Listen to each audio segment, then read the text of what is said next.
Welcome to the 1991 National Points Series, which proved to be as mucky as they come. We'll be taking a look at all 7 rounds from the mud in March to the dust of Dalby.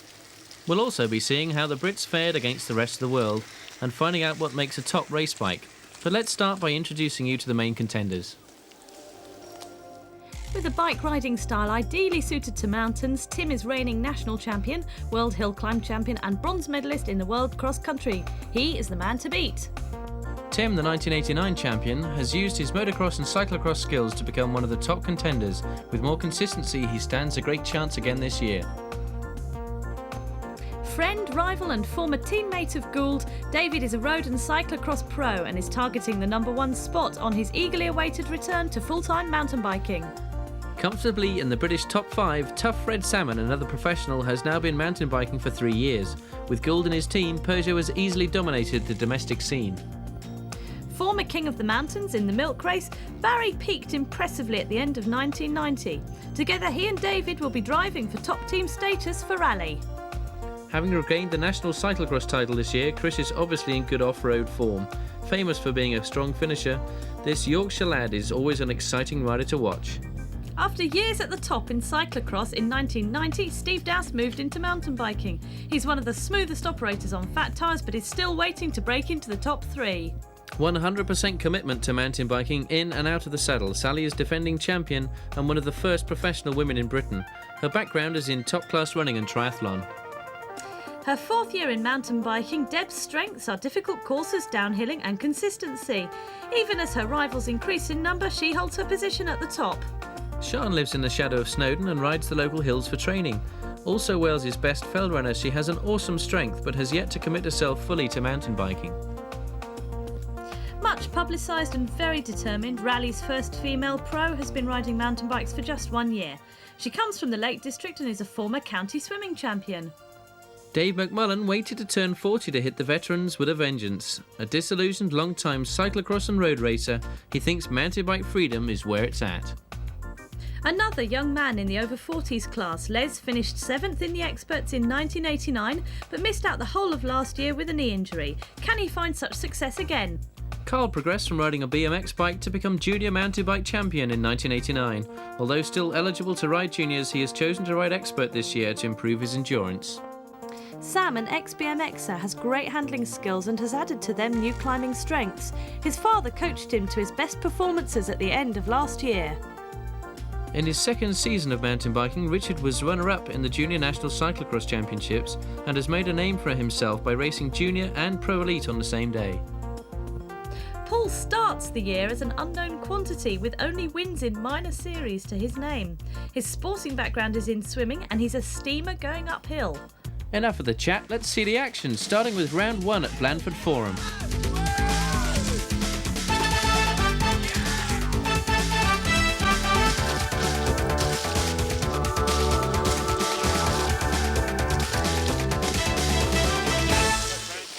We'll be concentrating on 6 categories, usually spread over 3 races at each event, starting with the juniors.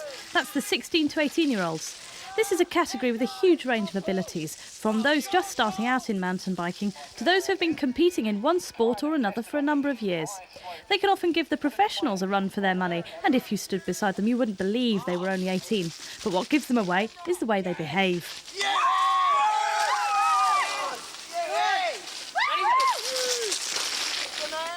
In atrocious conditions, with the bikes hardly rideable, Richard Thackeray took an early and decisive lead, no doubt benefiting from his cyclocross background.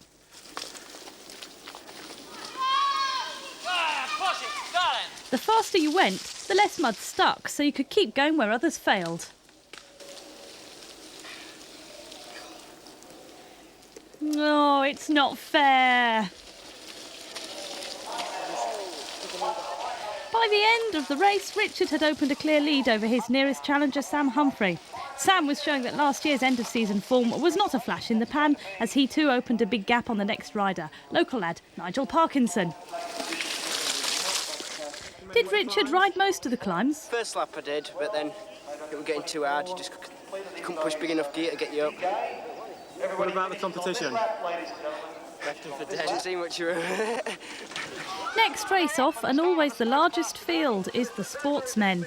this year sponsored by Animal. Early leaders were Glenn Turner, the 1990 Observed Trials champion. That's where you hop over rocks and the like without putting your foot down, with Scott Robinson in second in his first year out of the juniors. The sports is another varied ability category, with a number of competitors from other sports as well as roadies all finding their feet in mountain biking. Also out there are some enthusiastic and experienced part-timers watching for some fun and good competition. There's a women's race in all categories too.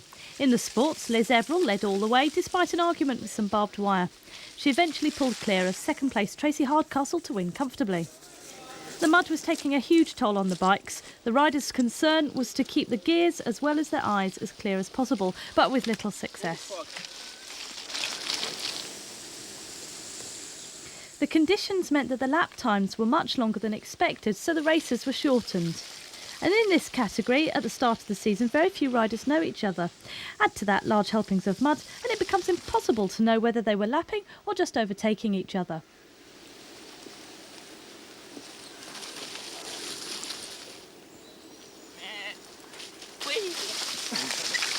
And when Alan Ford came over to win, he went unnoticed as everyone thought Glenn Turner was still out front. The commentator even proclaimed Glenn the winner as he crossed the line. Wins in the sports class here today at the surf track. Indeed, ladies and gentlemen, is this going to be fair? No, it's not. In the true spirit of mountain biking, despite acts of God on both bike and weather, most riders were determined to finish. All the other gear, unfortunately, not enough time to repair that. Whatever. And that blowout at the back end. The day's final race had 6 categories, with top category pro elite as well as experts and veterans in both men's and women's classes, though not all starting at the same time.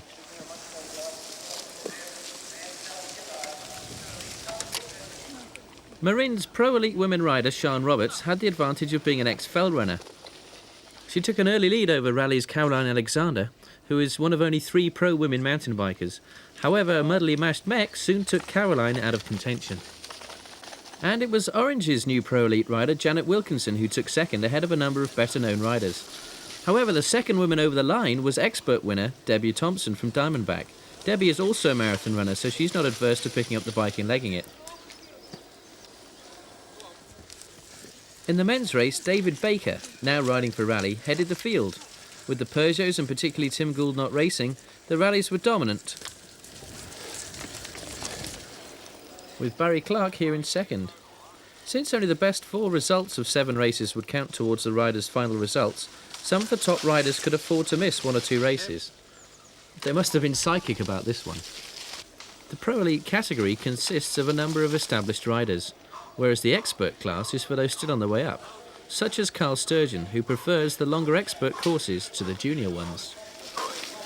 As the mud started to dry out, it became even cloggier and riding got harder. However, David remained beautifully fluid both on and off the bike. He used all his cross experience to gradually open up the lead over his teammate.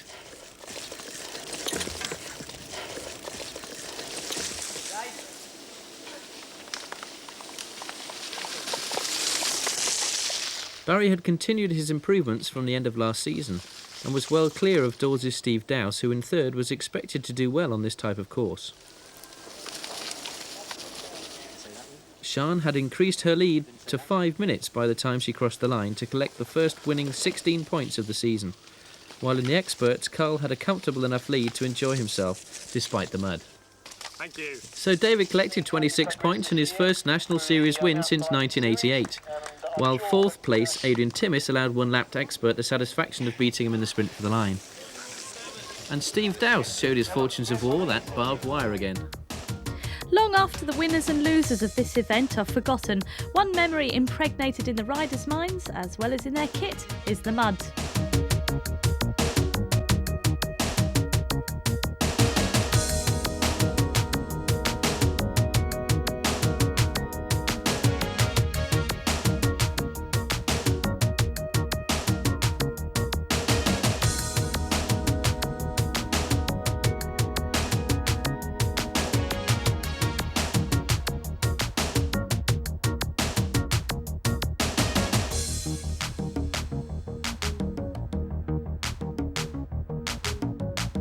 Hi, so as promised we said we'd have a look at the bikes that have been raced this year. Let's kick off with Jonathan Watson's Scott Super Evolution. Let's start with the frame. It's a 7000 series aluminium frame, elevated chainstay design that gives loads of mud clearance, especially behind the chainstays. This is especially afforded by the E-stay box section chainstays that offer better stiffness for the rear end and a better heel clearance for the rider. Gearing, standard Shimano, 7-speed, rear end, 12-28 block, 24, 36, 46 chain rings. On odd occasions, Joss put a bigger chain ring on for downhill racing. Front end, chrome ollie fork, as standard. Jonathan's also been riding this year the Extra Shock fork, which is a suspension fork from Scott, but it's horses for courses, and sometimes the weight is more critical than the suspension. So at the moment he's riding the stock fork. Handlebar setup. The bike started life with the SLR Plus system, servo wave brakes and low profile cantilevers. There's a few changes made here through the season, and Jonathan switched back to top mount shifters, and at the moment he's prototype testing some self-energizing brakes for Scott. These are a little bit more powerful and a bit more responsive than the previous brakes that he had on the bike. Wheels, a very important part of the bike. All the Scott bikes have stainless steel spokes, and we've got good rims on this bike. Joff's been riding the same wheels all year. A lot of people using SPDs now, of course. When he's got muddy conditions and he prefers to use his cross shoes, he'll stick with the standard XT pedal. But for a lot of the season, he's been riding the SPD pedal system from Shimano with the Shimano shoe. The gears and brakes are operated by top-rooted cables. So what you've got here is an elevated chainstay bike, lightweight aluminium, race-proven.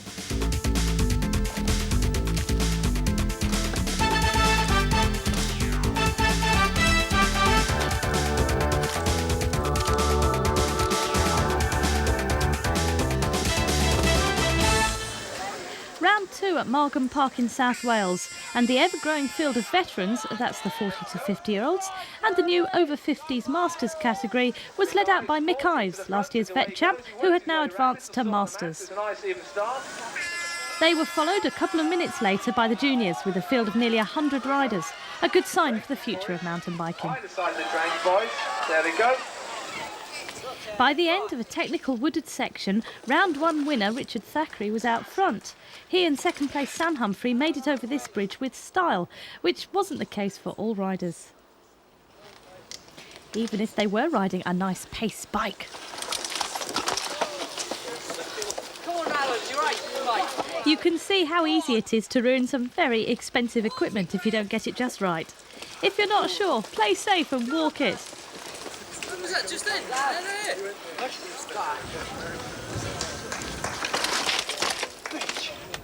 Approaching the end of the first 7-mile lap, Jeff Standley was leading the vets. He had 2 minutes over the well-fancied Les Lloyd, but that was about to increase considerably as Les goes down with a puncture. In the juniors, there was an even more surprising leader. Paul Lazenby upped the pressure on the climb, and the chase was on as Richard and Sam flew down the descent, leaving Les struggling with his tyre. Back up the hill, Darren Barkley and the rest of the juniors had found a bump to play with.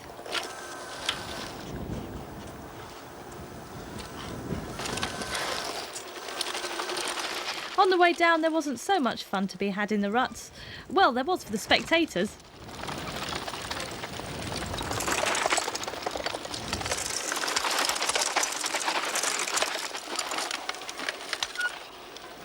Lap 2, the final climb.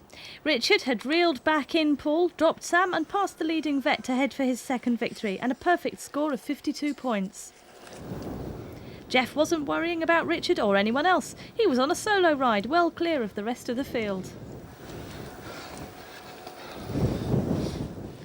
But the battle was on for second in the juniors. Sam got his wheel back ahead of Paul's and made safe his second place with a very fast final descent, having made Paul suffer on the way up. Les finally fixed his puncture and moved back up into second place, but too late for any challenge to Jeff, though he did manage to pass 5th place junior Alan Gunner.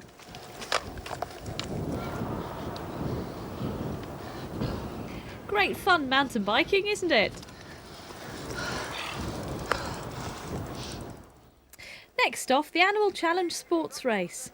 You don't want to get stuck at the back of that lot, so for those that can, there's a rush to the front before the technical section into the woods.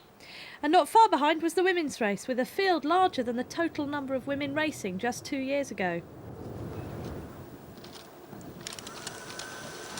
The chasing group in the men's race didn't see hide nor hair of the winner after the first couple of minutes. Nor did we, for that matter. But come on, guys, it's not the winning, it's the taking part that counts. Isn't it? Woo! Although the sports riders are not as fit as those in the top categories, they don't usually have the time to train. Downhill and technically they are often as good. But not always. There were many eager spectators watching the men's Pro Elite races. For the first time, David Baker was up against his ex-teammate Tim Gould, the national champion, long-time friend and riding partner. In the women's race, much was expected of Caroline Alexander, and with the conditions more normal than Blandford, how would the other established riders do against her? David and Tim, in a world of their own, rapidly pulled away from the field. No doubt this was a novel experience for them in Britain. They had a race on. With two such hallowed riders doing battle, the crowd had a respectful silence as they passed, often with only a polite clap or cheer. Off the leader's pace, but clear of the rest, Barry Clark was showing that he was the boy most likely to break the David-Tim stranglehold on British mountain biking. Chris Young and Fred Salmon were contesting fourth. Till now it was unheard of to find Fred this far down in a British race, a sign of the strengthening Pro Elite category. Alpine Stars Tim Davis gets a water bottle from his father as he leads Peugeot's new signing Nicky Craig up the steep climb. Also showing strongly were Adrian Timmis, whose first mountain bike race was here last year, and the 1990 junior champion Jake Elliott, now riding for GT, followed by Dawes' Steve Dowse and another just up from the juniors, Scott's Jason Shackleton.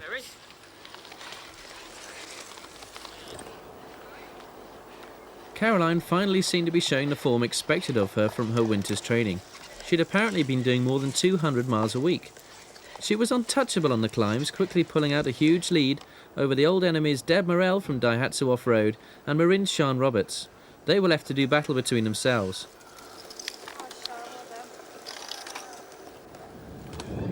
Though they had to keep an eye out behind them, as Janet Wilkinson was showing that her second at Blandford was no flash in the pan.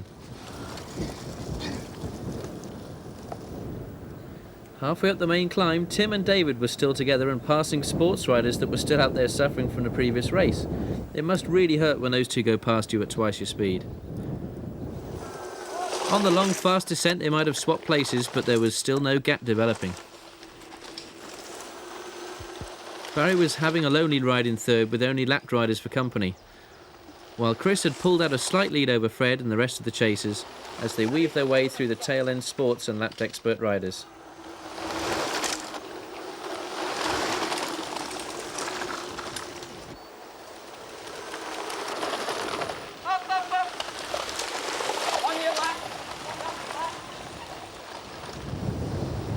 Hi there, Jason. Gary Coleman was just ahead of brother Glenn, who got the better of him in the mud of round one. As they started the final lap, David and Tim were still wheel to wheel and a sprint finish looked likely. But not for long. By the stream out of the woods, David had finally broken away from Tim. Meanwhile, Caroline, well clear in the women's race, was looking to make it a good day for Rally, who was showing strength in depth with Barry safe in third bar a mechanical.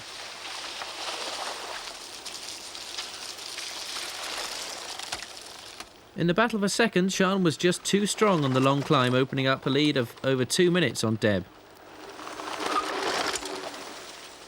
The first three may have been well away, but for the rest, positions were constantly changing.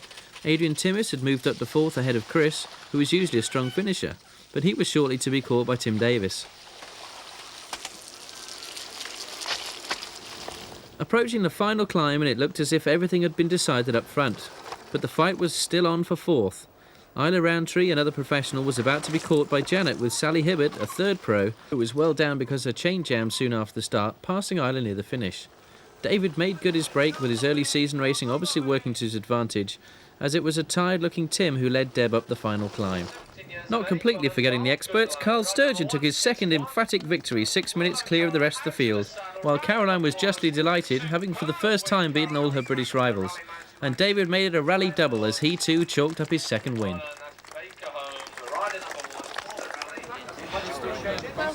Hey, fair. But you needn't lap me. Close, we'll have you. Tim makes 49, neck and neck all the way round. Historic moment this, though Tim might not think so. The first time he's been squarely beaten in a British mountain bike race without a mechanical problem. Sean there coming through quietly also in second. I raced here at Easter, so I knew what to expect. And I thought, if I can't do something here, then I've got no chance, because it's up, and I think it defies the law of gravity, how there can be so much up and so little down. But I really enjoyed it. I don't suppose you've had a head-to-head like that for a long time. No, we're having a good race. Because we were like flying down the descent, so it was quite good fun. Did you ever think you were going to catch him back on that hill once he started moving? I thought I was early on, yeah. I started to gain on him, and then he must have looked around and put pressure on again, probably. Did you relax it over the last bit once you knew you'd lost it? Well, I think you just... your morale goes a bit when you see you can't gain it, and then you know, it all seems to hurt 10 times more. I was going through quite well through on the woods. Tim was struggling on the technical side of it. But I felt confident all day. I felt like I'd got the edge on him quite early on. But it was good, like both of us going around together. And it was just like the old days, really. Both of us like doing a bit of work together. But it was a good race.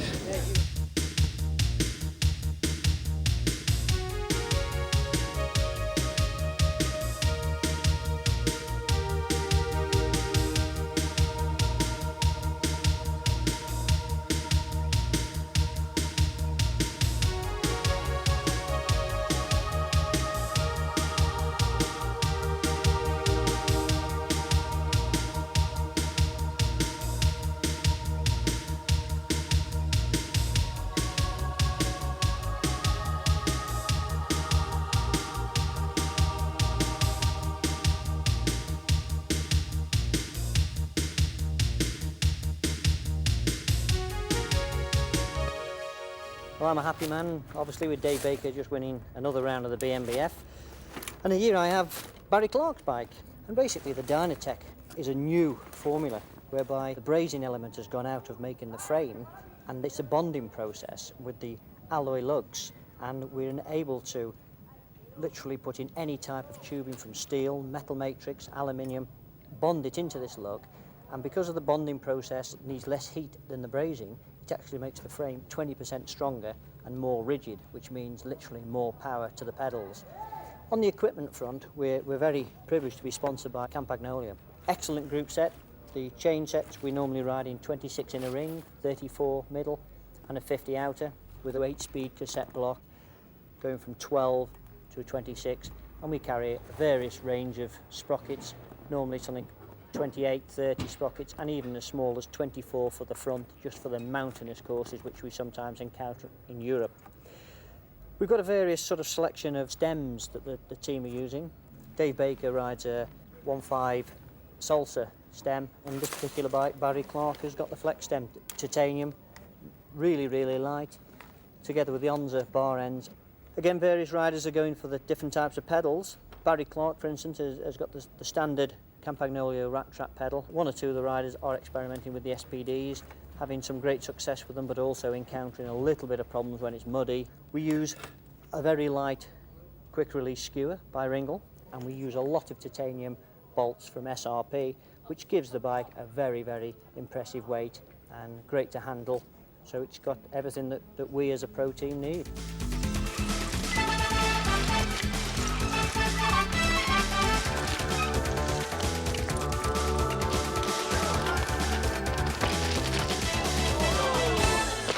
And we finally get some sun for round 3 at Newnham Park in Devon. Streaming away here with the juniors for fastest starting of all categories.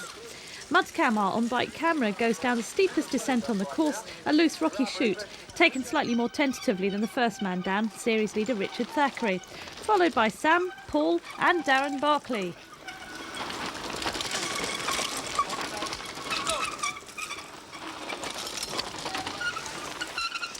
You can see just how tricky it was. Any overuse of the front brake and the bike threatened to kick the rear wheel up and catapult you over the bars. People pull some great faces when they're concentrating.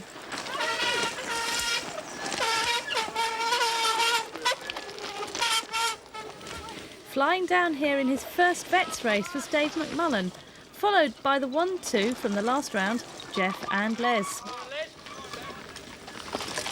Dave, in his second year of mountain bike racing, increased his early lead to finally win by over 4 minutes from Les, who took a tumble on the first lap, but still came in 3.5 minutes ahead of the third man. Back to Mudcam as we drop into the woods on an off-camber descent down to the Second River crossing.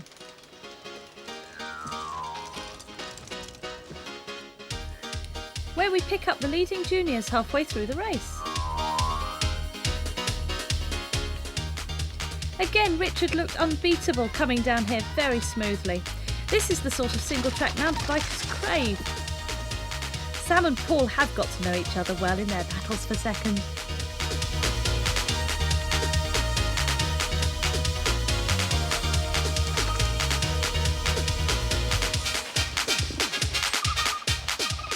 With all the leading juniors giving a lesson in different ways of cornering.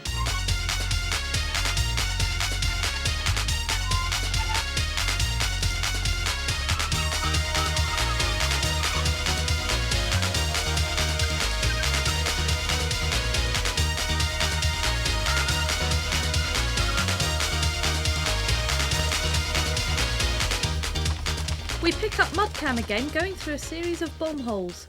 To get through these, you had to be in the right gear, keep your momentum going, but not overcook it.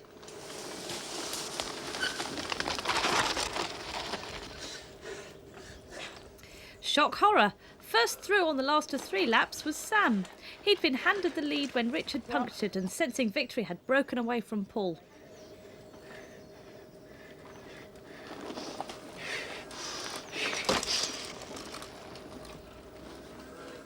John Samways had also benefited, moving up to third, but with Richard, replaced inner tube and all, right on his wheel, he'd have to go some to stay there. The 6-mile lap finished with a fast, mile-long single-track descent, including rock steps to test the weary riders. Here, Sam made a clear break from Paul, finishing nearly 2 minutes up in 85 minutes and 35 seconds. Richard had passed John, but despite a desperate last descent, he could get no closer than 28 seconds to Paul. In the sportsmen, a familiar trio of Glenn Turner, David Boff and Scott Robinson led out the round 2 winner, Richard Cross. Yes, we finally found him. This descent became the main spectator point, not for the crashers, of course, but for the riders' deep concentration as they headed down. And of course, those faces. You won't see this Trimble bike too often in Britain. It's a carbon Kevlar composite monotube frame, so there. In the women's race, Liz Eberl headed for her 3rd consecutive win. And despite her best efforts, Tracy Hardcastle for her 3rd consecutive second.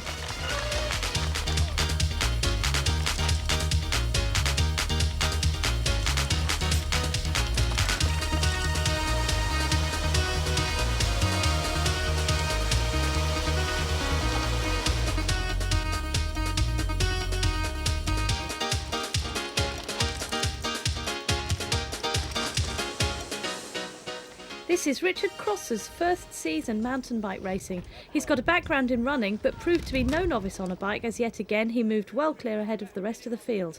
Scott Robinson, great at the technical stuff, led the chase. With the sports race sponsored by Animal, the winner of the previous round wore the Animal kit, like a yellow jersey, which Richard would also wear in round 4 as he went on to win in 1.5 hours, 3 minutes ahead of Scott Robinson.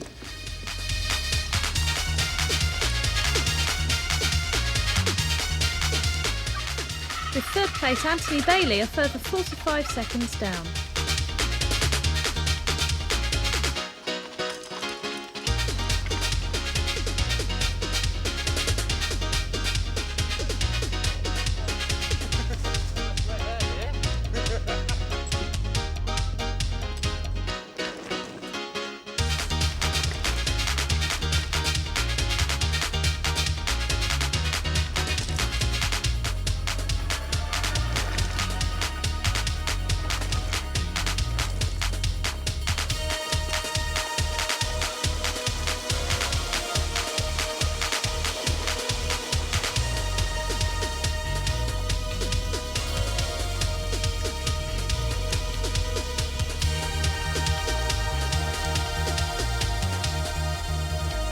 In the Pro Elite race, top American rider Michael Closer had heard the word about the course and came to give it a go ahead of the Aviemore Grundig race. But it was the series leader David Baker who led on the first wide grassy climb.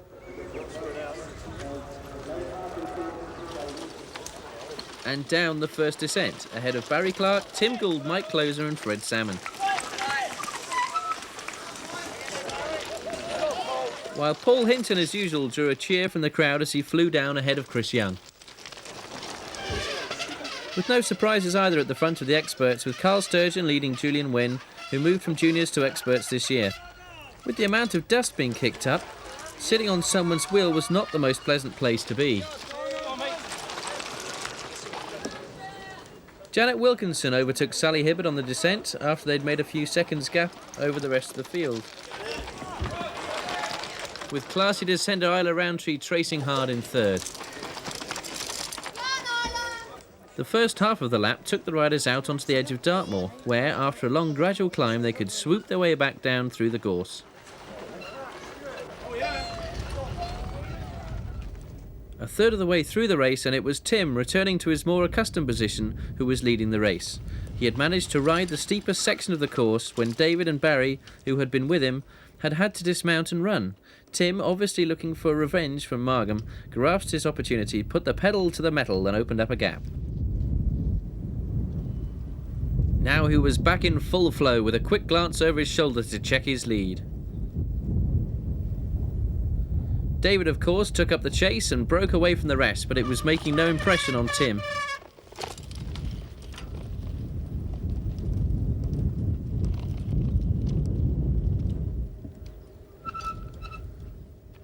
While Mike was finding the hospitality somewhat lacking as his two leading hosts ran away from him.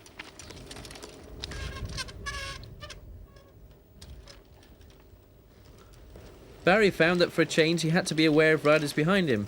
Nicky Craig, in more like his 1990 form, was on his back wheel. Out of the woods, and the riders weaved their way through the trees and down the river for a third crossing. Tim had screamed through here, but it was a decidedly cautious David who came through in second after a serious tumble.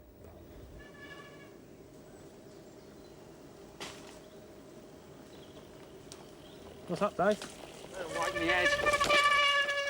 Suffering mild concussion, David had to pull out. That left Tim well clear and enabled Mike to move into second.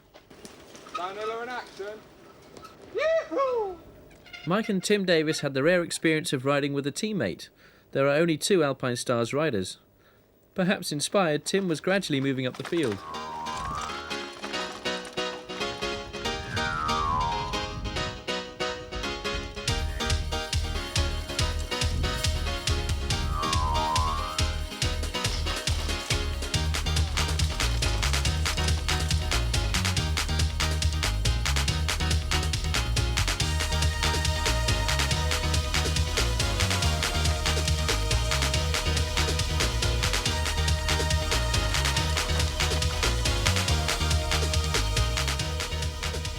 Having left the experts to eat his dust, Carl Sturgeon was working his way through the Pro Elites, having just passed Paul McWaters, the 1990s sports class champion. His nearest rival, Chris May, was already nearly 3 minutes down. Barry was to add to Rally's disappointment, having dropped down the field and eventually pulling out because of an ever-loosening headset. That left Paul to fly the Rally flag.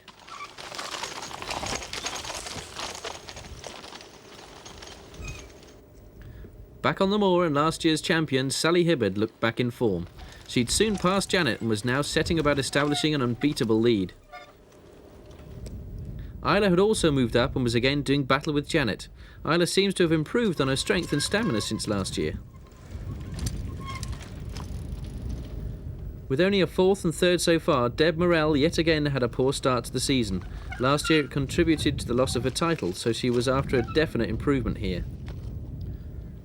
While her own Nikki Crowther, also without a decent result so far, looked like she too was beginning to return to form. Despite many people liking that the course seemed to go down more than up, there were a number of long drags as well as short, sharp climbs, though they didn't seem that short when he rode them. These no doubt gave Tim the chance to consolidate his lead. Mike went well in the last quarter of the race, but failed to do more than close the gap by a few seconds.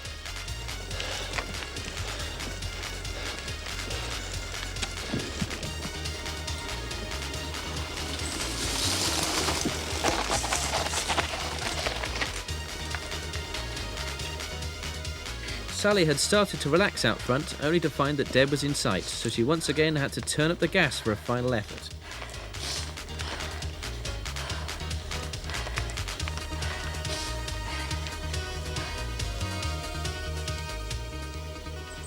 Tim was having a storming last couple of laps and had moved up into third.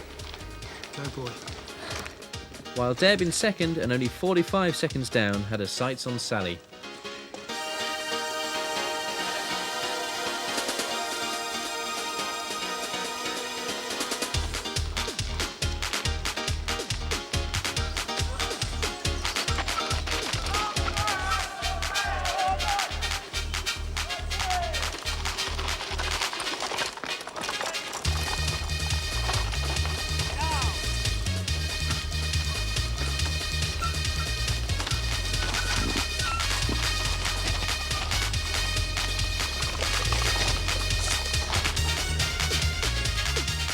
Deb's teammate Carl was causing many of the pros to look over their shoulders. He completed the 30 miles in 2 hours, 22 minutes and 37 seconds, 10 minutes ahead of the next expert, and with a time that would have placed him 5th in the Pro Elites. Another young man on form was Andy Gordon. Despite breaking his chain and eventually starting off again after all the experts, he finished 7th, 2 minutes ahead of the 8th man, Steve Dowse. Isla's tussle with Janet went all the way to the line. Janet had got back on terms, but the sprint finish went to Isla.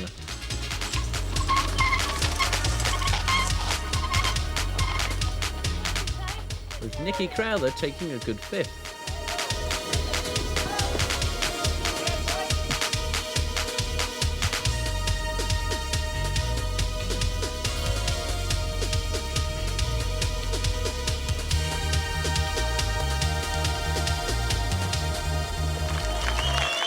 Tim looked every bit a winner, coming in 2 hours, 13 minutes and 32 seconds, 2.5 minutes ahead of Mike, while Mike's teammate and birthday boy Tim Davis was a further 4 minutes down in third despite having a puncture. In the women's race, Sally, determined not to lose her lead, had reopened the gap over Deb to 1 minute and 9 seconds, finishing the 24 miles in 2 hours, 19 minutes and 41 seconds. Now coming into view, as you notice, in the background, Paul Rally Rider. And for those who enjoy suffering for a good cause, there was the hill climb competition. The winner was the fastest to the top, but some didn't get that far.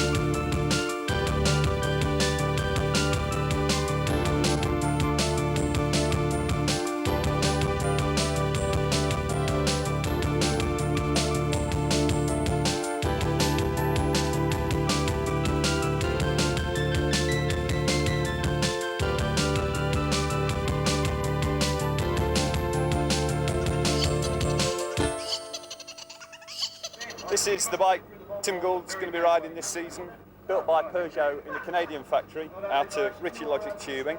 Ritchie Logic is a lightened version of Tams Prestige, TIG welded, very standard steel frame, geometry, 74-degree seat angle, 71-degree head angle. This particular one for Tim, 47cm seat tube. He has quite a long top tube to get him a position similar to his road bike, very flat back. Handlebars and handlebar stems are by Ital Manubri, titanium handlebar stem, alloy bar. All the components on the bike are Campagnolo. Transmission, chain set, 175mm cranks, standard chain rings for normal races, 26, 36, 48. Medium arm rear gear mech with an 11 to a 28 8-speed freewheel. Between the two, a roll-off chain, which is a very flexible chain, able to cope with the wider spacing of an 8-speed freewheel. The pedals vary depending on the course. If it's mainly rideable, it'll use the Campagnolo pattern look clip-in pedals, which have got a grip on the back of the pedal. Wheels, 32-spoke Campagnolo cassette hub, Campagnolo Thor rims, DT stainless steel spokes. Tyres vary depending on courses. If it's quite fast, Ritchie Force Racing Ks. If it's a bit muddy, perhaps, then Megabytes 2-inch or 2.1s. Campagnolo brakes, small cantilevers, Campagnolo thumb shifts.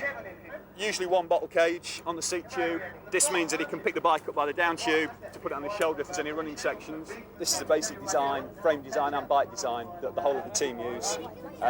Very simple, very straightforward, no frills, just built for racing. The rain was back for round 4, making the Saturday's downhill and observed trials very painful.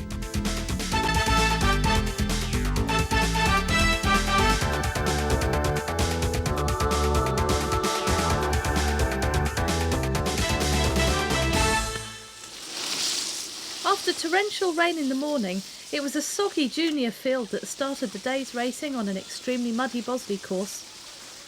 It was soon clear that survival of the bike as much as the rider would determine the day's results. Apart from Christopher Fenter, who you just saw crash and break his collarbone, there were a number of other top riders who went down to one of cycling's most common injuries, including in the juniors Sam Humphrey, which left Richard and Paul out on their own.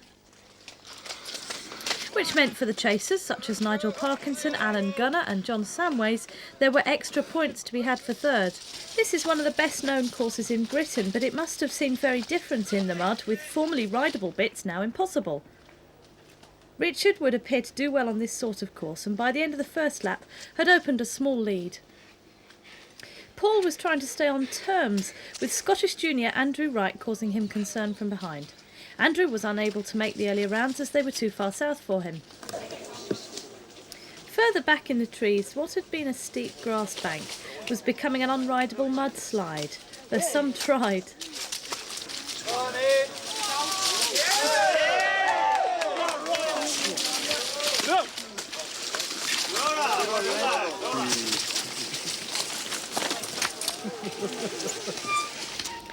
A third of the way through the second and final lap of the 6-mile course, and Richard, on yet another muddy descent, had been caught by Paul, who was having a bit of bother, but not as much as Andrew, now adrift in third.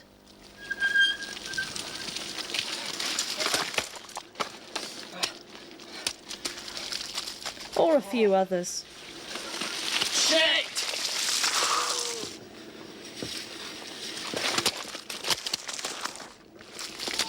Paul's strong point is climbing, and he used it well to pull away from Richard on the main ascent to the top of the course, and with his first BMBF win in sight, he was determined to stay away. Eventually coming in 17 seconds ahead of Richard, with a time of 1 hour, 11 minutes and 37 seconds. The race for third was almost as close, with Alan Gunner passing Andrew in the final wooded section, coming in 22 seconds clear, just over a minute behind the winner, with Nigel Parkinson coming in fifth, a few more minutes down. I spoke to the first two. Did you fall, Richard, or did Paul just beat you in the mud today? I just didn't go fast enough. You just didn't go fast enough. Paul, this is the first time beating Richard, isn't it? Yeah. Are you surprised? No, I'm pleased, but I have been after him for a while. Better on the climb. On the hill, I steamed up the hill for the attack. Another steaming up the hill was round 3 winner Dave McMullen, who pulled out more than half a minute lead over the rest of the vets field in the very first few minutes of the race.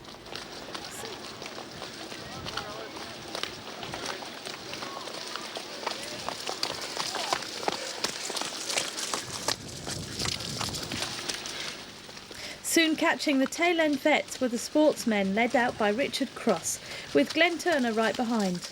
Come on, Adrian! The rest of the field look as if they're out for a Sunday stroll.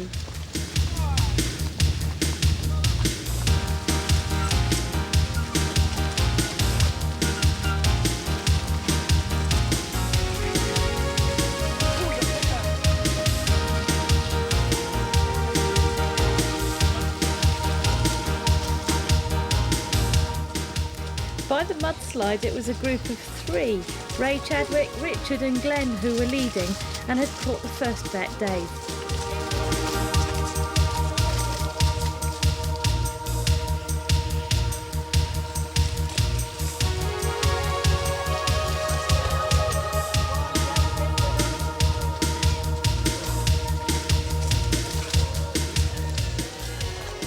We'll see more of later, though it is worth noting how most of the riders thought just sliding down was the fastest way. But it didn't always work. Ray slowly pulled away from Richard, finishing 52 seconds clear in 1 hour, 12 minutes and 38 seconds. After his early efforts, Dave was able to take it easy at the end and still finish over 1.5 minutes up on second place, with Pete Tompkins getting third, his best result so far, though Jeff wasn't having a good day. The sun came out for the last race as David Baker, despite having just finished a milk race, led up the first climb. Tim Gould and Adrian Timmis were sadly missing from the race due to broken collarbones collected on the milk race and at Vail in Colorado. Jason McCroy, winner of Saturday's downhill, was showing he could go uphill fast as well. He was leading the experts. Back in her winning way and on the same course where she scored her first major mountain bike victory in '89, Sally led out the pro elites. With Tim not racing and having failed to finish at Newnham, David was looking to notch up his third victory, but on the main climb the rest of the field were close behind. Barry Clark in second from Fred Salmond, Steve Barnes, the Peugeot amateur and Nicky Craig. Looking to have returned to his form of '89 after having glandular fever in 1990, Glenn Coltman was also well up. Chris Young there wanting his water bottle in the right place. He was just ahead of his teammate Richard. Yes, he's racing again. Is this boy a fool? Well, he did come ninth.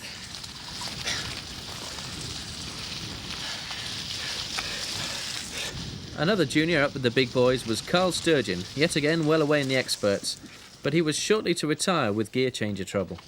On the way back down, and David was unable to shake off his attendance, with Fred having moved up to second doing his duty for Peugeot. While their teammates Nicky and Barry were contesting third. However, both were shortly to retire, Barry due to bruised knuckles after an earlier tumble in the quarry.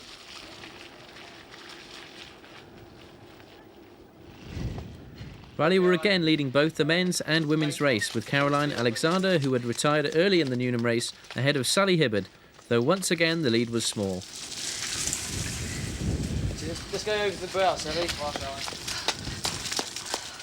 Third place Deb had an unpleasant surprise in the way the course had been cut up, with Sian right on her wheel. Lap 2 and all changed. Fred, who was looking strong, had passed his ex-teammate to take the lead. 2 weeks of non-stop, eyeballs-out riding in the milk race had obviously taken their toll on David. Chris had now moved up into third ahead of Steve Barnes, with little-known Ed Nicol, the Nordic skier, eventually coming in for an impressive fourth.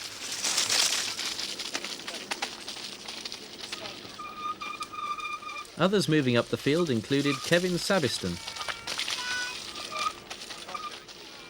and Steve Dowse.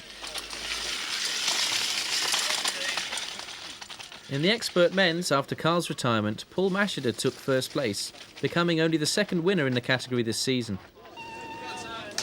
And now, looking for a second win of the season, Sally had got ahead of Caroline, who was having trouble with her SPDs in the mud.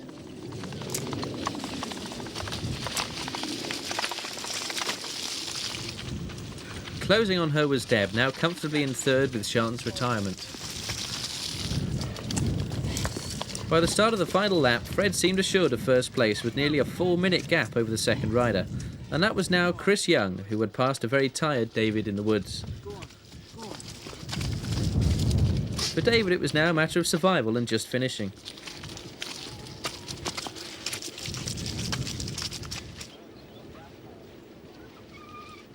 But it wasn't so clear-cut in the women's. The top 3 riders had come together. With Deb shortly to overtake Caroline, she had, however, left it too late to do anything about the leader.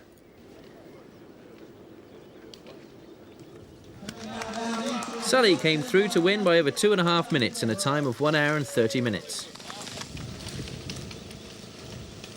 David's exhaustion was now complete, and he lost 2 more places in the final mile of the woods, with Steve Dowse moving into third. Fred eventually won by 4.5 minutes for his first major victory of the season and was well pleased. About time. A long time coming. As promised, more of the slide.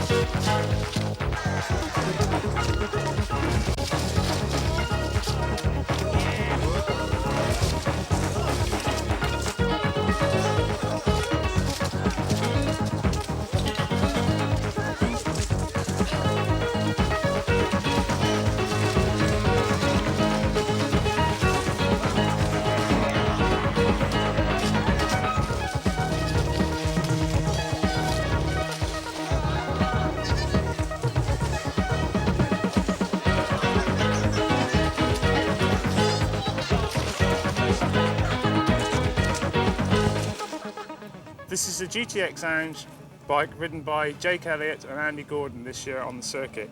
It's made of titanium, which is some 40% lighter than steel, 60% stronger than aluminium. It's been TIG welded all over, and it has the unique feature of having the GT triple triangle, which is structurally superior. Effectively makes all the triangles smaller by adding an extra triangle, which will make the bike a lot stiffer. The bikes are equipped this year with Ritchey Racing K, or on some circuits the Megabytes. On the handlebars, using Anser taper lights with Onza titanium bar ends. The gearing is standard Shimano XT, but we use the thumb shifters. Full Shimano gear equipment throughout the bike, all XT, apart from the pedals, which we've gone to DX because we find these work adequately and they're better value for money. Other trick bits on the bike include ringlets for the quick releases. A lot of people say that titanium bikes are rather flexible, but on the GT we've completely eliminated that by using the triple triangle. So not only is it a fantastic handler, it also looks a dream. By the 5th round, some riders were literally going over the top.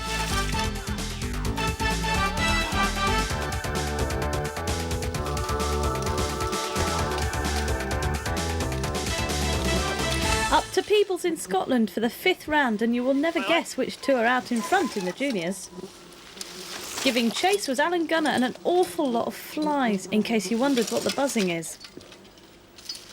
Consistency was also the order of the day in the sports race, with Richard Cross taking an early lead over Glenn Turner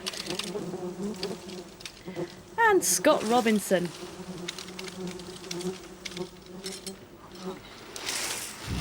For the main field, the most important thing was to keep your mouth shut. Towards the end of the first lap, Paul opened a slight lead over Richard, despite having to run some nasty sections where Richard rode. Alan in third noticed something about the course. But then that could be said for almost every race this summer. We didn't have much luck with the weather. And nor did Simon Dark.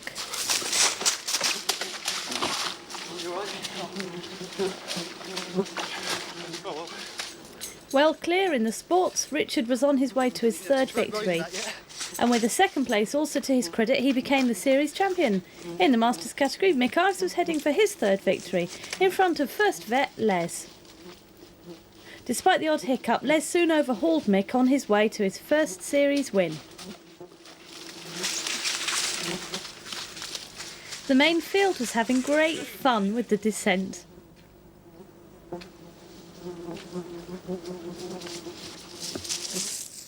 Another series champion was made at Peebles, as Liz Eberl took her fourth win in the sports women's category.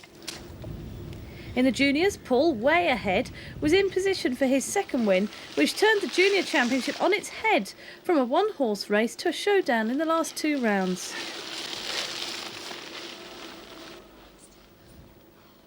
John Samways moved to third for his best placing in the series.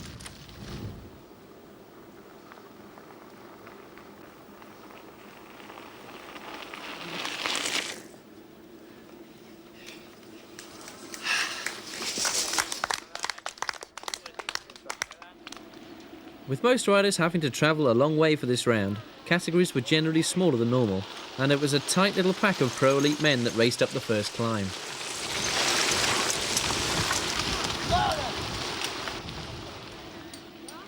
With a long fire track climb from the start, riders had the rare opportunity to see how their competitors were faring in a road-style peloton.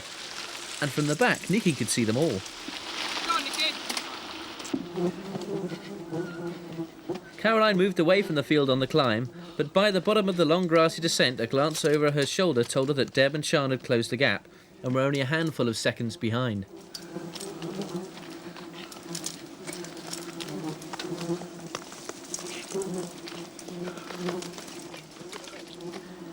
Close behind, Nicky had moved into fourth ahead of Janet, the bandage on her elbow protecting a bad gash that she'd picked up in the Man v Horse v Bike marathon, which kept her out of the last round. On the muddy descent, David was looking a lot better than at Bosley. He had obviously recovered from the milk race. And this time it was Fred's turn to take an embarrassing tumble, which drew a large silence from the crowd and allowed Barry to close the gap.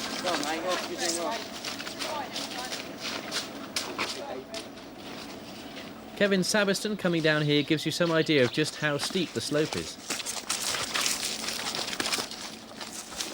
and how muddy it is at the bottom.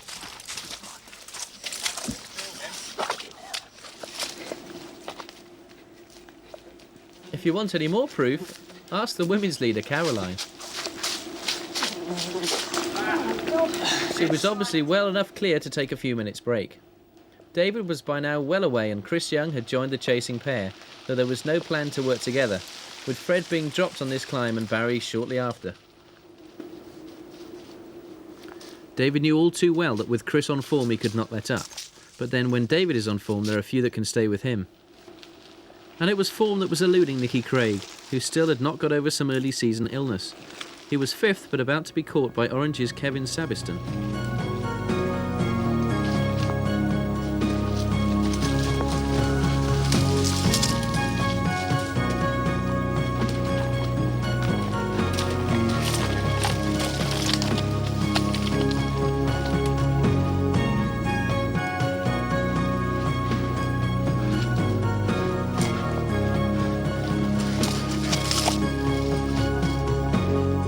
Experts, Carl was on the way to his fourth win and the series championship title with a maximum score of 104 points. Dan Cook was obviously pleased with his performance and he was shortly to pass Nicky Craig for sixth place. He had recently finished his college exams and was getting down to some serious training. Caroline was back in Motor to win her second series race, here showing a great line in overtaking manoeuvres.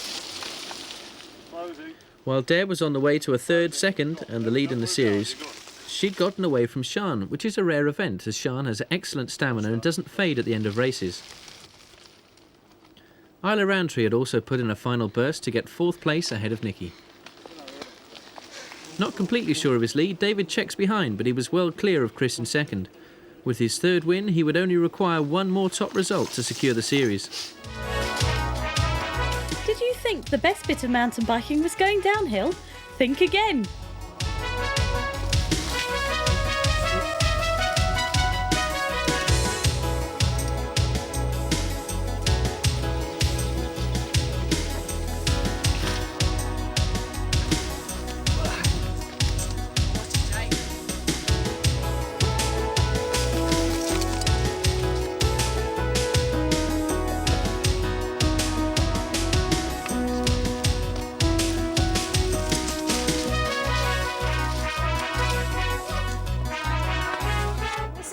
Custom-built RF1. It's built specially to fit me in the States at off-road. The biggest problem I have is that being only 5'1", I can't actually get a bike to fit me. So what they did was they cut down the swing arm and made it smaller. The front end of this particular bike has been strengthened using a gusset because this is such a small bike. The main difference with the guys in the team's bikes is that they have titanium flex stems. Now the titanium only comes in 135 up. And I take a 120, so I'm actually using a standard aluminium flex stem, although I do have a prototype Gervin handlebars. Other extras on the bar ends, these ones are the short aluminium version. Other little bits that we put on to lighten them up, titanium bolt here replacing the standard steel one. I've also got a titanium bolt under the saddle. Other things we've got is ring glaze skewers on front and back. They're a lot lighter than standard skewers.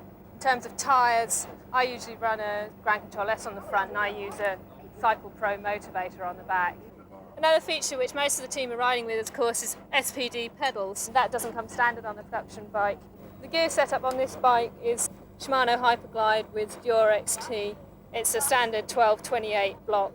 On the front, I run 24, 34, 46. The brakes are Diacompi brakes, 986s. Which is one of the lightest brake sets you can get, coupled with the SS5 brake levers, which again are very light. And some of the team are also using grip shift, again for lightness. And I've actually got standard shifters on. Of course, by far the most unusual thing about the ProFlex is the fact that it has both rear and front suspension.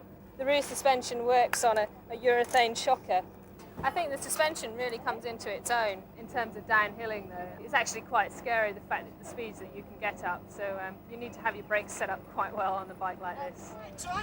Autumn showers at Sheffield made a mockery of Saturday's dual slalom.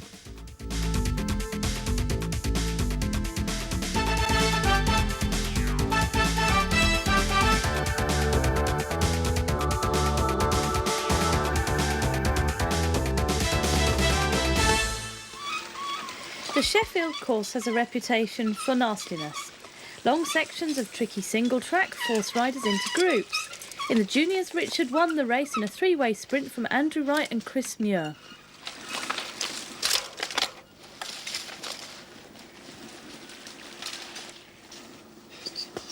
No way, you've got to cut that. Paul in fifth was unchuffed with his performance, especially since it effectively gave Richard the championship. In the Vets race, Dave McMullen stormed off from the start yet again, keen to put as much air between himself and Les Lloyd, who's famous for his bike handling. Come on, Jeff. Go on, then. Christopher Horsfield, Glenn Turner and Ray Chadwick lead out the usual 100-plus sports field, making sure they don't get caught behind any less able sports or vets, as there would be serious mid-race queuing in the single track as the bunch has filtered through the bottlenecks.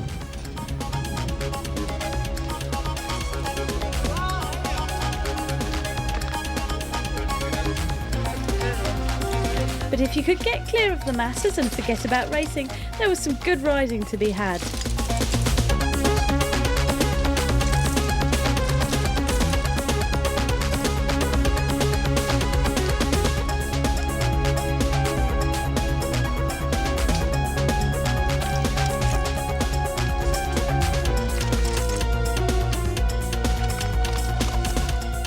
As in the earlier races, the riders stay together, leaving it all to be decided when the course left the woods for the last quarter of a mile. In the Vets, Les beat Dave in a sprint finish, both 7 minutes clear of third place Pete Tompkins, while in the sports, Glenn edged his wheel ahead of Ray's, finishing in 1 hour, 12 minutes and 54 seconds. Helen Edmonds notched up her second win over the sport women, 6 minutes ahead of Tracy Hardcastle, who was fed up with second place. This was her 6th. The Pro Elite men's race saw the return of Tim from his forced layoff and the resumption of his battle with David on what is their backyard. However, it wasn't to last long as David went out with a wrecked mech after just 1 mile. That left the rally challenge to come from Gary Coltman and Barry Clark, both of whom had only finished a Kellogg's tour the day before.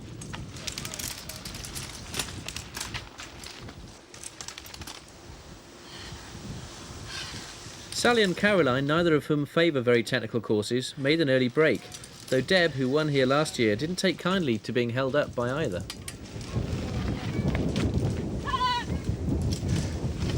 With Isla, another good technical rider, also hoping to show well. Once Tim's main challenge had disappeared, he set about showing he was back to full fitness and dominance, with teammate Fred working to help regain the Peugeot mantle of top British team.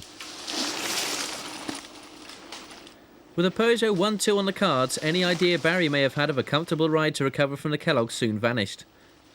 Not only were he and Gary trying to chase down the first two, but they were also trying to keep the door closed on riders such as Scott's Jason Shackleton.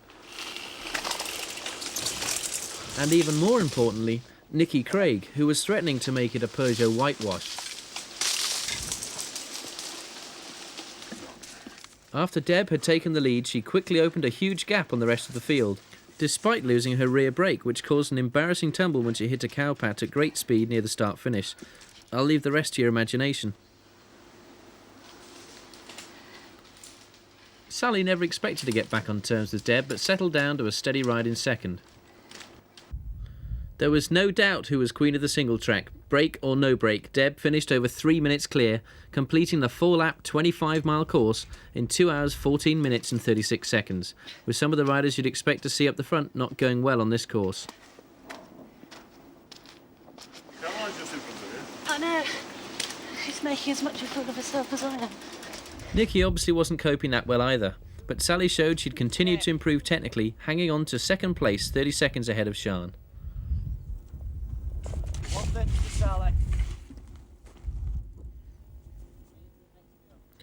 Isla had dropped to 4th and was tiring towards the end, which spurred Janet to chase a bit too hard.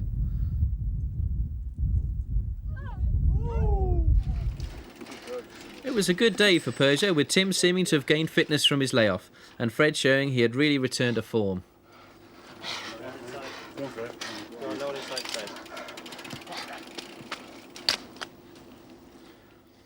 Though full credit must go to Gary, who in his best race of the season took 3rd to break the Peugeot stranglehold. Tim finished in 1 hour 42 minutes and 13 seconds, over 2 minutes ahead of Fred. While for most of the field, positions were being determined by seconds.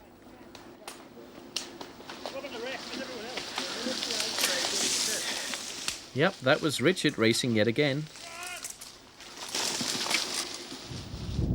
4th place for Nicky meant that he was finally looking like his old self, while Tim Davis was yet another top rider to take an embarrassing tumble on the moors. Sheffield is all about those that can and those that simply can't.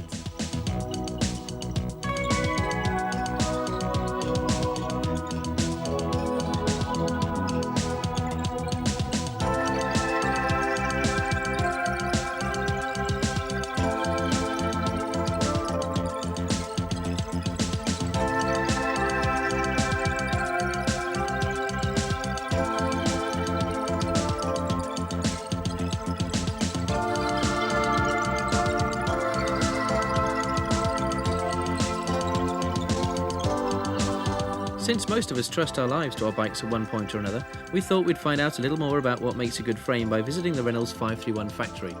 Reynolds' introduction into the bicycle market came in 1935 when Alfred Reynolds introduced butted tubing and the now world-famous 531 tubing. This continued unchanged until 1975, when Reynolds introduced the 753 set, which still has no superior in the bicycle industry. The history of Reynolds was predominantly in the racing market, where in the last 34 years, Reynolds have been first past the post 27 times in the Tour de France. What we're going to look at now is the process of turning the plain tube into the finished butted and tapered components that appear on your finished bicycle. Once the tube is ready to be turned into bicycle components, it has to be very clean, inside and out.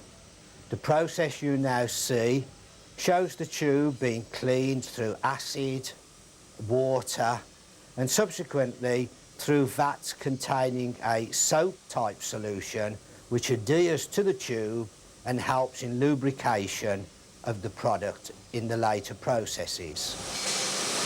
The first major process we're going to see is butting. Double butting is when we take the tube and make it thicker at each end for extra strength at the joints, and thin in the centre of the tube where less strength is required, and you get a weight advantage. The first operation shows a tube being put over a bar which is shaped small at each end and quite large in the centre. The bar is pushed through a die and extends to almost double its original length. As the material goes through the die, the material takes the shape of the bar in its centre and ends up thicker at each end. This means it won't slide off. So the bar is taken to a machine known as a reeler.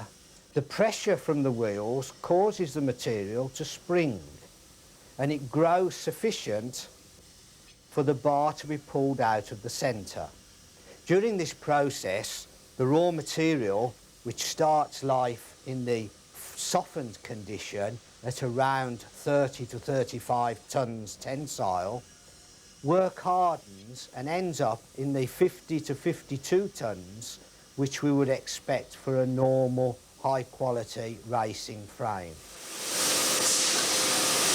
Here, the tubes are straightened to the length over 1000, which is a very straight tolerance for bicycles. Subsequently, the tubes are polished. The polishing enhances the presentation of the product and also enables Reynolds to inspect to see if there is any dirty material or surface defect which might show up in the paintwork of a finished bicycle. The machine we now see automatically takes the tubes and cuts them to the required length. Because high-speed cutters are used, the tube ends up with a very heavy phrase on the end. And the back end of the machine, you will see the tube going through wire brushes which remove this phrase so there is no damage to the builder in cut fingers and cut hands as he's building the frame. So that's your basic tube, which then goes through the final stages such as threading the steerer tube, tapering the tubes for forks and stays by cold working it in a die. They may then be reheated to enable doming of the ends prior to a slot being milled for the dropouts. They are also overlised to whatever degree is required using a press and die, or bent for the forks.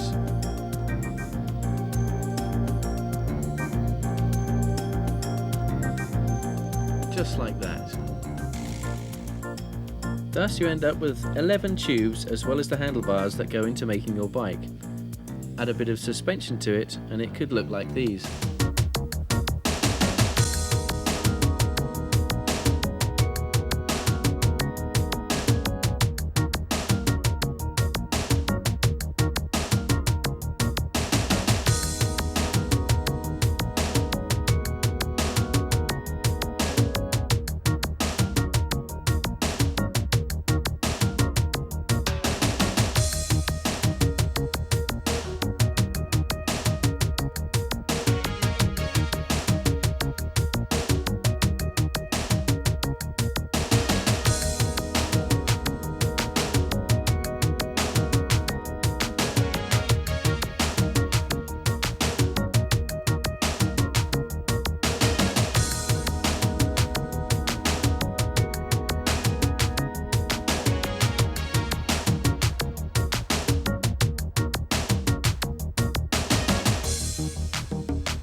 So, back to the racing and the European Championships in France. A week after his win at the Malverns, Richard led out the field on a very tough course in his champion's jersey. But it was Paul who led the field at the top of the first mountain. Finally finishing 5th behind the winner, Olivier Leger of France. Richard was 9th and Chris Muir 20th. Caroline Alexander was the first British woman home, having shown strongly on the 7-mile climb, but like Paul, lacked experience on the technical descents. Sally started well, but was not on top form and faded to 15th on tiring descents. Deb did the opposite and moved up to 13th, gaining a couple of places over the final jump because she and Isla, who was 9th in the separate downhill competition, rode where others ran. The winner was Swiss Chantal Daucourt, who dominated the race from the starter's gun. The men's race was full of surprises. Tim Gould was favourite, but it was Erich Ubelhart who led all the way after Tim punctured early, although he managed to move from 15th to 6th in the final lap. Britain's star, however, was Barry, who was comfortably holding second place until a double puncture on the last lap forced him to run in for 11th. Nicky in 14th and Fred in 15th completed the British quartet. The 7th and final round at Derby Forest in the North Yorkshire Moors. Leading out the juniors was Simon Kipling, our top junior downhiller. Richard Thackeray has already amassed enough points to assure him of the title, but Paul Lazenby wants a victory so he can at least tie with Richard on wins. And 3rd is still up for grabs, so, as you can see with Mudcamp, no one wants to give an inch. Youth. Also in this race, but only doing one lap of the 7-mile course, are the juveniles. There are 3 main contenders, Craig Gilman, Oliver Beckinsale and Richard's younger brother, Robert. And he'll be pleased to know that Big Bruv's out front on the bumps in the wood. But Alan Gunner and Andrew Wright are not easily going to let him win his own sponsor's race. It's good to see Sam Humphrey back. This is his first race since breaking his collarbone. And I'm surprised to see Paul this far down. He was well gunned up for the race, especially after the European Championships.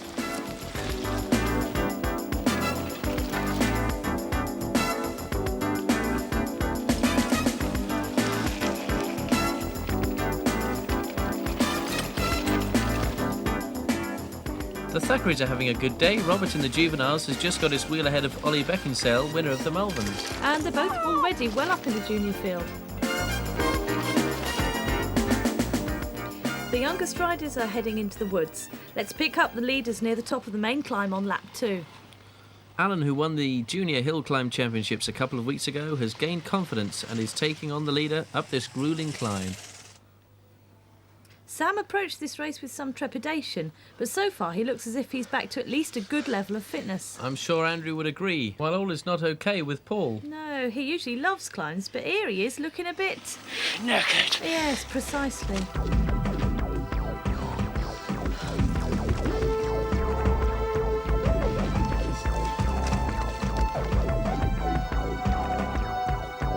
So let's have a look at the position so far. It's unusually tight. While the head of the field is struggling up the main climb, the tail enders are straggling down the final descent on lap 1.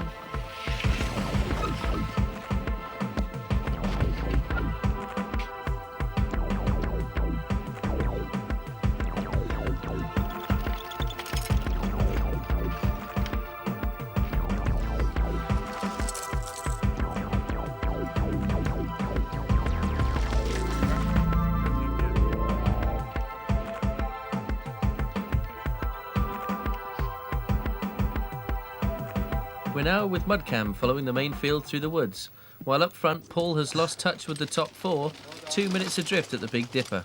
6th place John Samways was closing, but couldn't quite catch him. There's a real battle going at the front between Richard and Alan as they head into the last mile with nothing in it. And it looks as if for the second race running it's going to be a sprint finish. And it's just as tight between Andrew and Sam.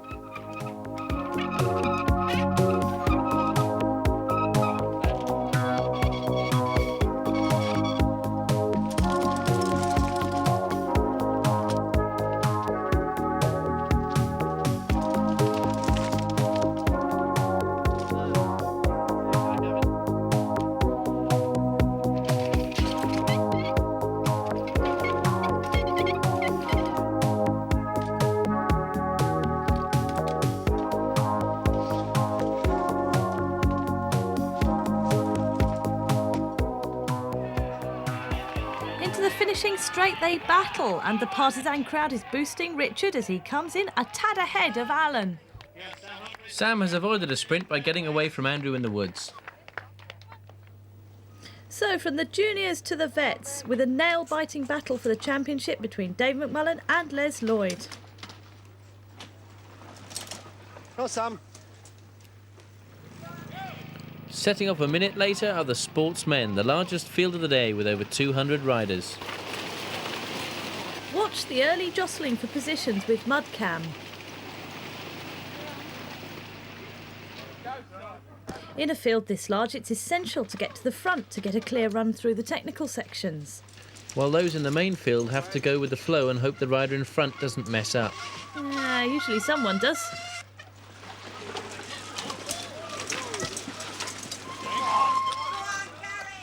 Less than a mile out and Dave has already opened up a gap on Les. That's the Sportswomen away. Come on, John. This is a tricky descent with a series of bumps making it difficult to get any rhythm. You can see the problem being in the middle of the field. Yeah. Go bump watching with Mudcam. We're in the woods now and Les has got back on terms with Dave. Yes, it's quite a technical course, which Les, of course, will like. Whoops, Dave goes wrong here, which lets Les through. The next rider through is Mick Ives, leading the Masters but still up there with the vets. While Glenn Turner, wearing the animal top, leads out the sports ahead of Scott Robinson. Les is straight away opening a lead as they drop down into the gully. Yeah, not good news for your teammate, is it, Nikki?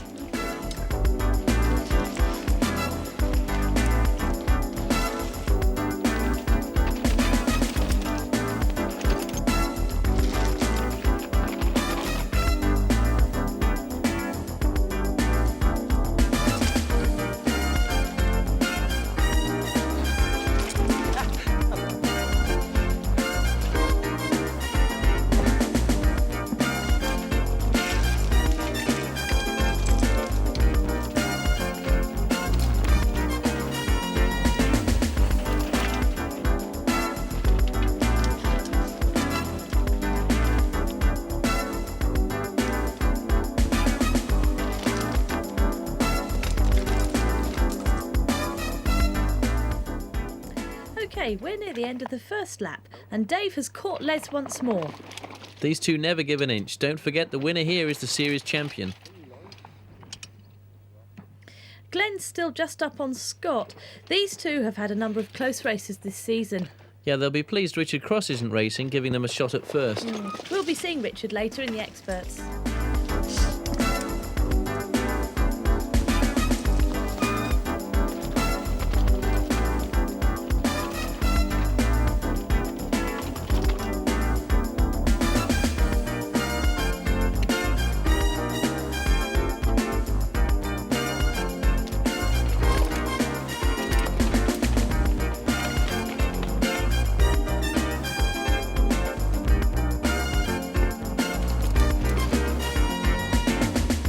On to the second and final lap. Les has made a decisive move as he nears the top of the climb. Yeah, he's just checking back there. He's obviously put the pressure on and he wants to know that the effort was worth it. Dave won at the Malverns, but today Les has got the upper hand.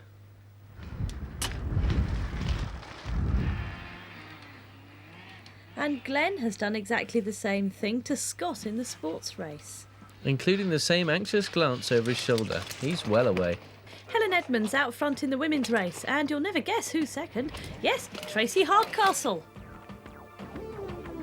Looking at the time difference for the vets on the climb, you can see it's a two-horse race, with the rest way off the pace.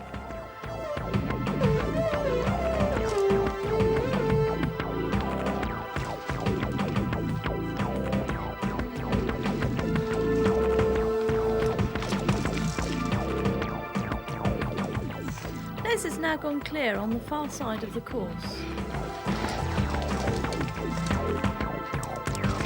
The sports men's race is much closer.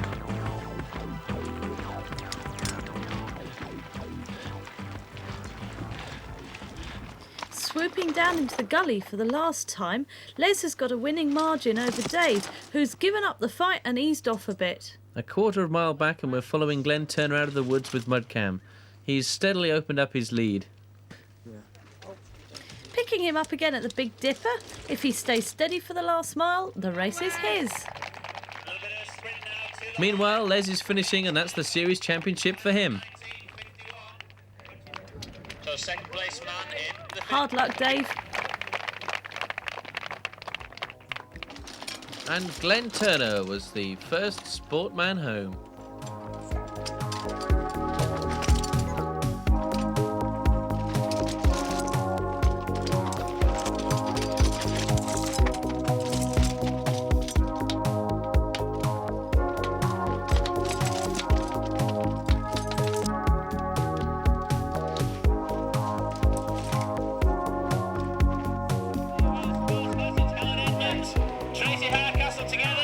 Tracy puts in a massive effort and tries to slip past Helen, who unfortunately saw her coming. So to the final race of the series, and we can expect a real ding-dong battle between Tim Gould and David Baker. Tim knows that to retain his title, he must beat David by more than one place. Now that sounds pretty formidable, but David said before the race that he's not well, that this is his last race of the season and that he's missing the Worlds.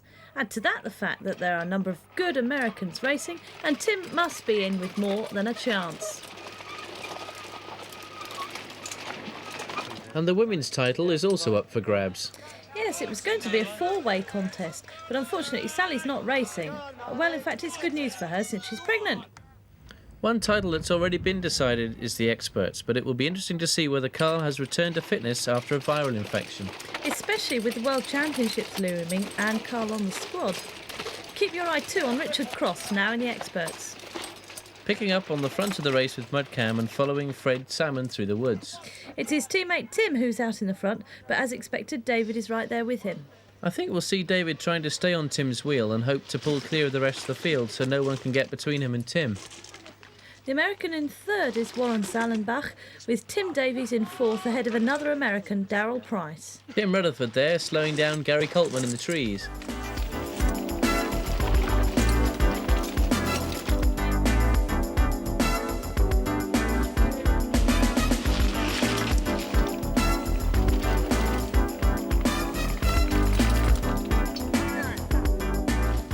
There's nothing wrong with Carl, he's gone straight to the front.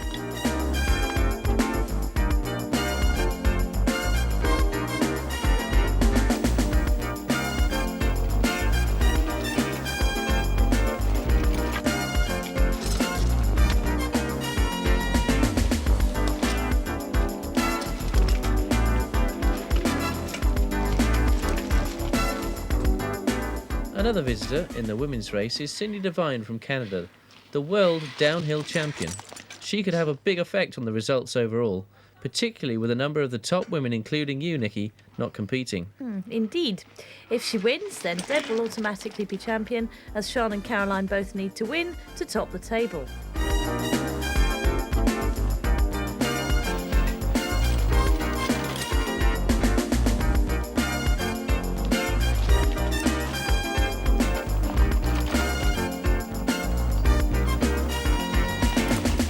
So here we are with the leaders at the start of lap 2.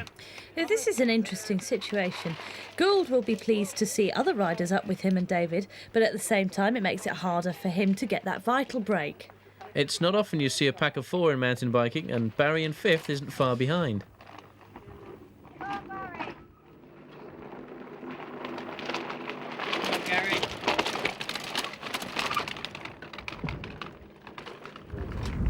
Approaching the top of the main climb, our theories, along with the pack, have been blown apart, as Warren Sallenbach makes a break.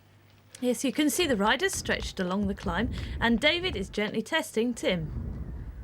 Tim responds immediately, though he's not easy to pass on a climb. And here's Carl, still out the front in the Experts.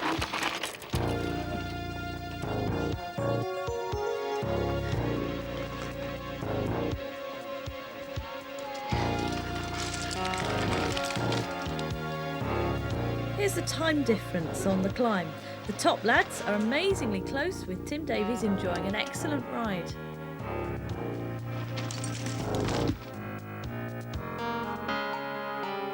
And up the hill here comes Nicky Craig in 11th place.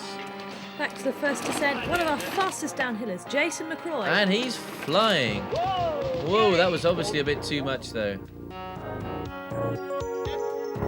Carl is really working on this climb with something to prove, having failed to show at the Malverns. He hasn't got his usual lead, though, with Richard Cross not far behind him. That gives you some idea just how strong the sports field is. Suffer!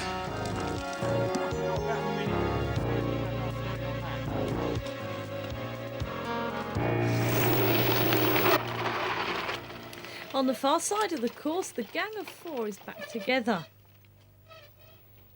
With Darrell Price heading the rest of the field, and they're not far behind. Leading the women's race, Sian has done what she has to. She and Cindy have opened up a big lead on Deb in 3rd, who has to hope that Cindy can do the job for her. By the far end of the course, Cindy was back in the lead, although Sian is only a matter of seconds down and enjoying a fantastic ride.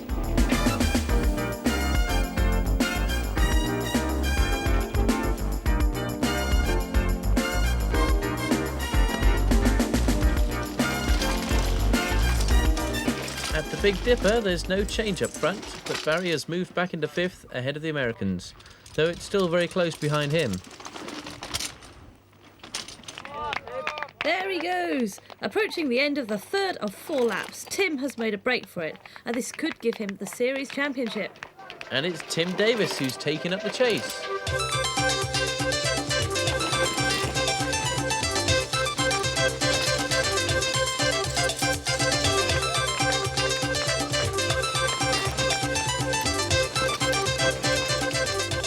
Fred and Gary are coming through in 7th and 8th. Now let's look at the positions.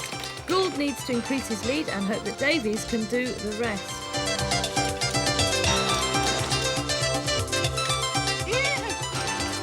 In the experts, Carl has now got a comfortable lead since Richard had to drop out after losing a jockey wheel. That leaves Stuart Marshall in 2nd place.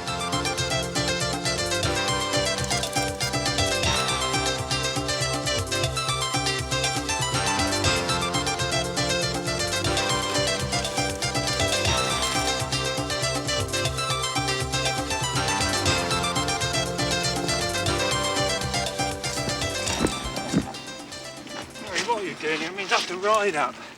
Tim Fluke's not appreciating the camera's presence. Sean is back in the lead. Certainly no respecter of reputations. After Cindy got back in front, it would have been easy for Sean to have said, "I've gave it a good shot, now I'll ease off a bit," but no way. Sean is so often a dark horse, and I've always thought that if she concentrated on mountain biking, she could be a real challenger internationally. If Deb, who's a few minutes adrift, is aware of the situation, I think she'll be praying for a Canadian revival. By the way, Caroline retired after the first lap, leaving Isla in 4th and only 2 contesting the title. Picking up the experts at the top of the 2nd climb, and Carl has blown. He's now dropped down to 8th, leaving Stuart Marshall to lead the race. He's obviously not fully recovered. And the next 2 are Jason, survived his crash, and Mark Bicycle. In recent filming for a BBC programme, Jason was actually Mark's stunt double. Sean's still hanging on in the women's race, but Cindy has her in the sights and seems to be closing.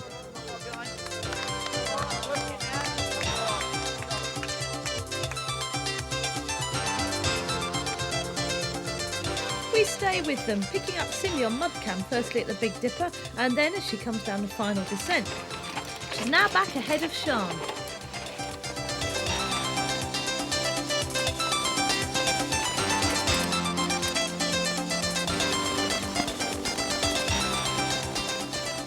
In the men's race, Tim Davies is leading.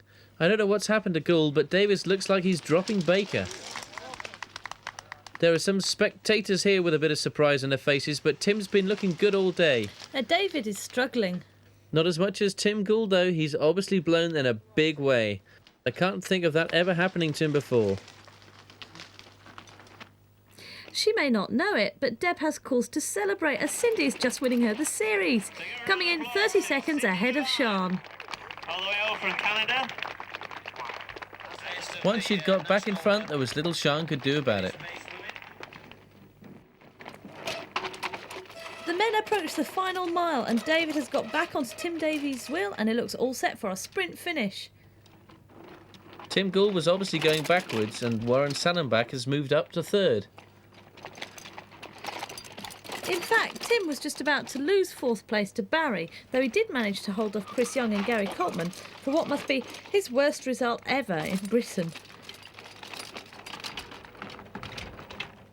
We're back with Tim Davis and David Baker as they head out of the woods and into the finishing arena. Tim is looking the stronger and you can see he's kicked for home. David with nothing left to respond. There goes one happy man, having beaten all the big names for the first time and in the same race. He's always believed he could do it. So what did Sian think about her great race with Cindy? Well, I knew I had to beat her to win the British Championships because if she got first place points, then Deb was going to win the championships overall. So I knew I had to beat her, so I just went for it. And when she came past, it was only about maybe a mile away from the end, but I had nothing left. I'd just gone flat out because I knew I had to beat her. I've been very consistent throughout the year, and really I came into in such a strong position because the only way I could get any more points today was to actually win. And apart from that, it depended on what everybody else did. So yeah, all the way around I was just listening to other people saying what was going on ahead of me because I knew I couldn't catch them. Yeah, I've got to rate as my best ever ride, I would think. But I had a little point to prove today, you know, because I was left out the team for the cross-country team, for the World Championships. I think I proved my point today. No, I struggled a bit. I had a crash on Thursday and I had hurt my shoulder again, but I thought I'd slow me down on the descents, but it didn't really. I was leaving everybody on the descents. I seem to be struggling on the uphills. I don't know why. Do you feel that we got worked over a bit?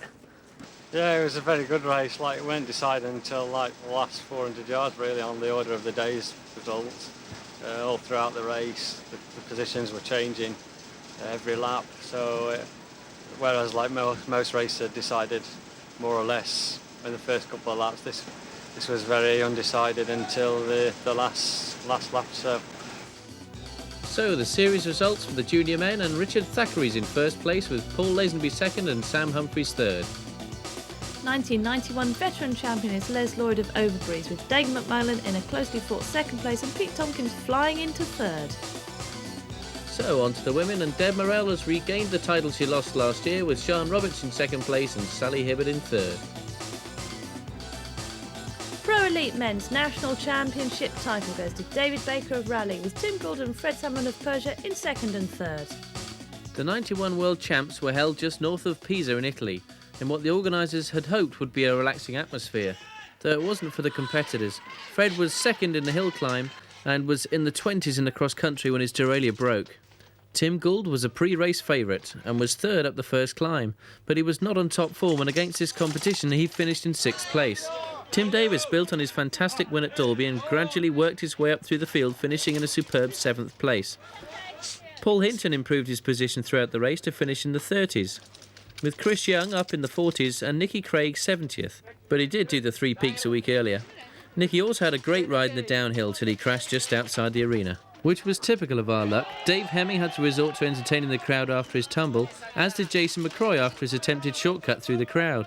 Though it was helmets off to John Tomac, who took the gold in the cross-country and silver in the downhill. Also in the downhill, Deb scored Britain's best ever international women's result, with a great 10th place on the sort of descent you just don't get in Britain, with our second women downhiller Sophie Brooks 19th. In the cross-country, Caroline got off to a great start, topping the first climb in 11th, but to her frustration she could not hold a position on the descents. More disappointment for Sian, who was in the high teens when her chain broke. Nicky also spent most of the race in the 20s despite a crash early on, but eventually she tired and dropped back to 36, just 1 place behind Melanie. It was an impressive performance from the ex-roadie Ruthie Matthews that won her gold. Our bad luck continued in the downhill. In the juniors, Simon Kipling qualified well but punctured on his run. Chris Bryan was put out of action when he dislocated his shoulder in this crash. But out on the cross-country, Paul made up for much, leading the whole field up the first climb. Again, he lost time on the descent, but still came through for bronze. Richard was another to suffer from a broken chain. He had been in 9th position, but was eventually sportingly pushed home into 13th by a Swiss junior. The rest of our juniors proved that we have one of the strongest up-and-coming mountain bike scenes, with Alan Gunner, Andrew Wright and John Samways also finishing the top 30. Although the American John Mutolo won, there were some dead proud British parents around. Another well-represented class was the veterans, with Dave leading the British contingent into 16th. Steve Bennett, usually a pro elite, was also in the top 20 until a mechanical dropped him into the 30s, while Les moved up throughout the race to finish in the 20s. 91 will also be remembered as the first time our women vets and juniors competed against internationals, and that is a good sign for the development of British mountain biking.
Make my heartstrings sing, come on!